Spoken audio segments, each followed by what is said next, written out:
Hi, I'm Katya Alexander, and this is Real Intelligence, a podcast where we interview filmmakers about the use of AI in the film industry, as well as going over tools and talking about all the new tech that's coming out. Real intelligence leading the way. AI insights, it's what you crave. Real intelligence, turn up the light. Stay informed all through the night. For those of you who don't know me, I've been a producer in this industry for 12 years. I sold my first movie to a Bamarama and PBS, and later I had a movie win South by Southwest, which was sold to IFC and was a trending movie on Hulu. I also worked on the Las Vegas Sphere, which was a boot camp between the intersection of entertainment and technology. I've been working in AI for the past couple of years, trying to figure out how AI can help support artists without replacing people. And that's why I wanted to start this podcast. I wanted to spread education about AI so people know what it is and can make informed decisions on if they want to use it, how they can use it, and what the future will possibly look like with AI. So, I hope you enjoy this podcast. I'm officially starting a new series on the Real Intelligence podcast. In this series, I'm going to make a short film from beginning to end using the AI tools that are available right now. I'm going to try a lot of different trial and error in different programs and try to figure out what's working and what's not working. When something doesn't work, I'm still going to include it in the series so people can see all the trial and error that I did.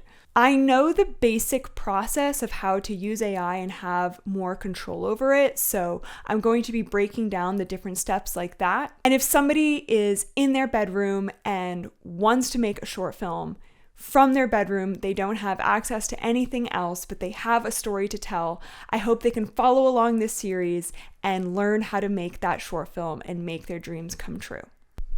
I'm going to be honest, I don't know how long this series is going to last because it does take a really long time to make a short film, so I have a feeling we're going to be on this journey for the next couple months. But I hope the viewers find it helpful and exciting, and I hope that everybody gets a lot out of this. In this episode, we're going to talk about using ChatGPT to help you come up with an idea of your story. We're going to talk about writing your beat sheet for your movie. And then lastly, we're going to compare a bunch of different image generation softwares to figure out which image generation software we're going to use for this project. For myself, because the film is being done with AI and I do know how to make movies in general, I wanted it to be something that I probably wouldn't have access to if I wasn't using AI. So I knew right off the bat, I didn't want it to be a story that I could just film in my living room or just film in a field or something like that, because if I was going to do a movie like that, I would just do it live action because that's my background. The initial image I had in my head about this movie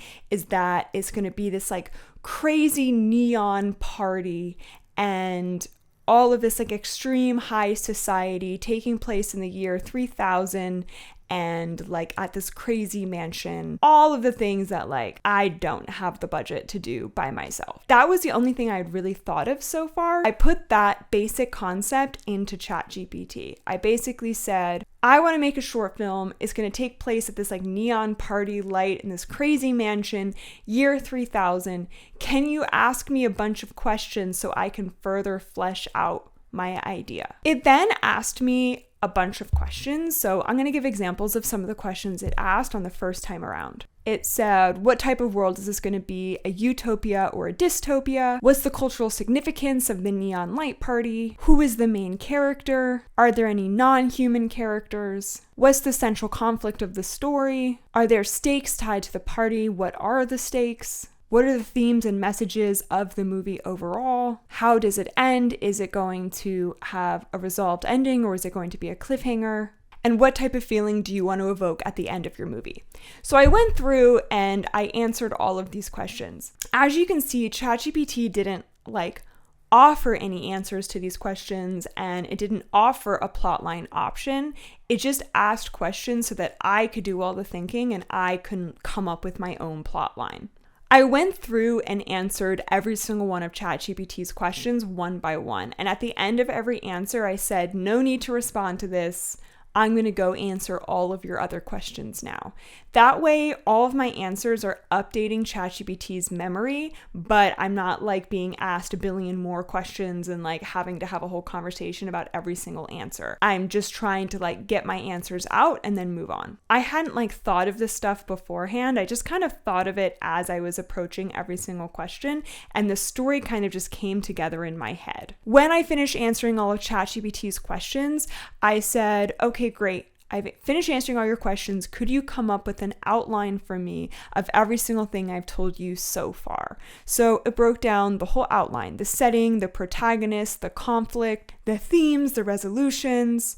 It talks about Mia's character, Andrew's character, the party, themes and symbolism, stakes and tension. I was really happy with this outline, but I figured I could go way deeper. So I said, okay, great.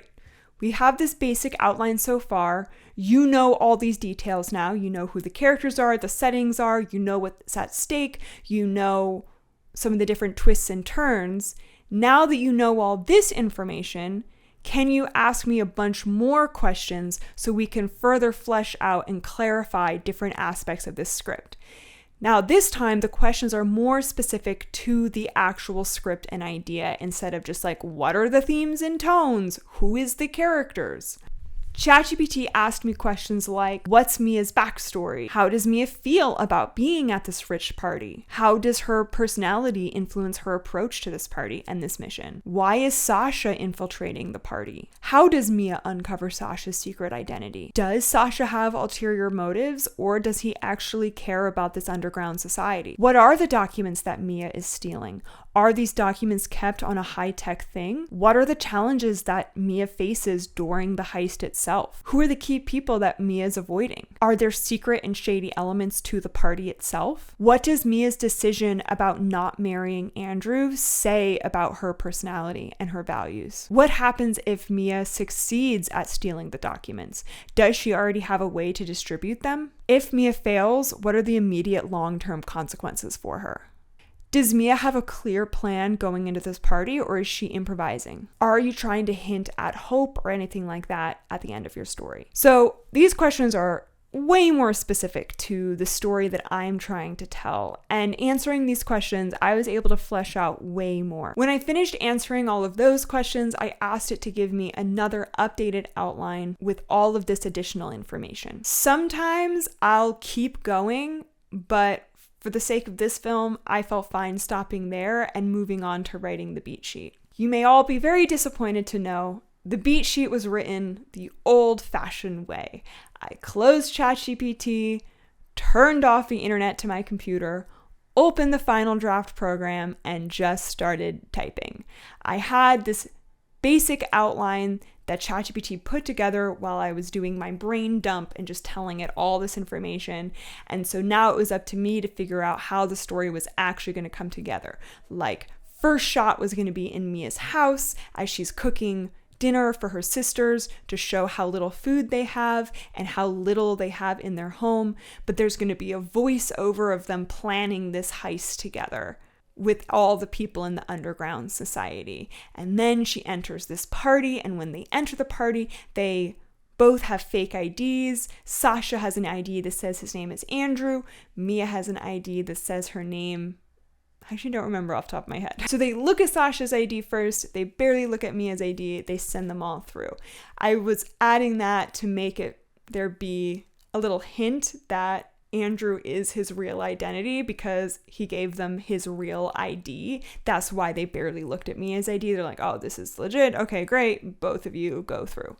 So I was able to take this outline and start thinking through with the beat sheet, like, what is each moment going to actually look like? Little by little, and how scene by scene this story was like gonna actually start coming together. The last thing I wanted to do in this episode was start figuring out what the visual style of the film was going to be. What was Mia gonna look like? What was Andrew gonna look like? And what was this party going to look like? I wanted to figure out what the exact style was gonna be so that in next episode when I'm making the storyboard, I already have the style that I'm matching figured out. So for this, I compared MidJourney, DALL, and DaVinci. So I decided to start with Mia. For DaVinci, I feel most comfortable using it on Discord because that's how I've been using it for all the past few years. So I went on Discord, typed out my description of her, sort of some of the descriptive words for like the look of the movie that I wanted, like hyper realistic, shot on Kodak Portra 400, different stuff like that, and then generated that image. And then I went on to DaVinci, did the same, and then went on to DALL and did the same.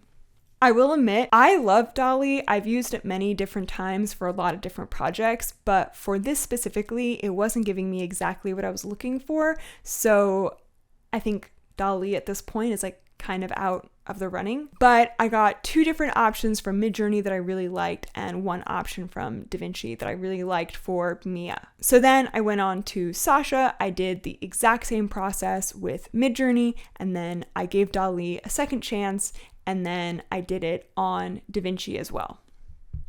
Lastly, I wanted to figure out what the look of the party was going to be. At this point, I wasn't using DALL anymore because I realized it wasn't going to be the program for this project specifically. And so I went into MidJourney. I got a couple options for MidJourney that I really liked, and then I went into DaVinci. For the actual scenery, I didn't love as much what DaVinci did. I do really love DaVinci, but it wasn't exactly what I was looking for. I'm fine with kind of using multiple different image generation programs, but I want to mostly stick to one because that's how you can get the most consistent images. From this test for this project, I will most likely be moving forward with MidJourney. But with MidJourney, I was able to figure out the basic look of Mia, the basic look of Sasha, and the basic look of the party. And these images are going to be the basis of all the other images I'm going to make from the storyboard when it comes to what the characters look like, when it comes to what the party looks like, and overall, what is the look and tone of the movie. So that's it for this episode. In the next episode, I'm going to start creating the storyboard. So we're going to go over how to make your characters be consistent, how to make the look be consistent, how to get different angles of different stuff, and like different ways to prompt to start getting the images that you want. For me, I do see that it does tend to work better when you have image into motion instead of just generating the clip altogether. So that's why I'm doing it this way. But when I actually start animating the film, I'm going to use a billion different processes. The other thing I'm going to do in the next episode, I'm going to start experimenting with different motion AIs to figure out which AIs I'm going to use to actually create motion in the film, and most of all, what different techniques I'm probably going to use. I think it's best to figure that stuff out early on because then I figure out what the limitations of this movie are and what are the things I can really go big on. So I'm going to start doing some of the technical tests early and figuring out what's going to work, what's not going to work, so I can plan out essentially the production schedule and the production techniques for the rest of the movie moving forward. I'm so excited to see you on the next episode. My name is Katya Alexander, and this is Real Intelligence.